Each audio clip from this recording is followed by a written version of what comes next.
नवरात्रीतले 9 दिवसांचे देवीचे नैवेद्य काय असतात बरं? सांगते ऐका. पहिला दिवस शैलपुत्री देवीचा. शैलपुत्री देवीला शुद्ध तुपात तयार झालेल्या पदार्थांचा नैवेद्य दाखवला जातो. दुसरा दिवस ब्रह्मचारिणी देवीचा. तिला साखर आणि गुळ वापरून तयार केलेल्या गोड पदार्थांचा नैवेद्य दाखवला जातो. तिसरा दिवस चंद्रघंटा देवीचा. दूध आणि दुधापासून बनलेले पदार्थ. चौथा दिवस कुष्मांडा देवी. पुरी, मालपुवा यासारखे गोड पदार्थ. पाचवा दिवस स्कंदमाता. केळी, फळं. सहावा दिवस कात्यायनी देवी. मध. जे कुठले पदार्थ तयार करणार त्यात मध असावा. सातवा दिवस कालरात्री. गुळ आणि तिळाचे पदार्थ.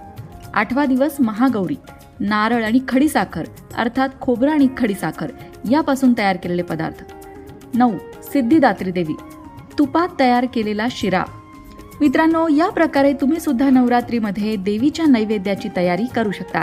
कमेंट बॉक्समध्ये आई जगदंबेचा उदो उदो लिहायला विसरू नका.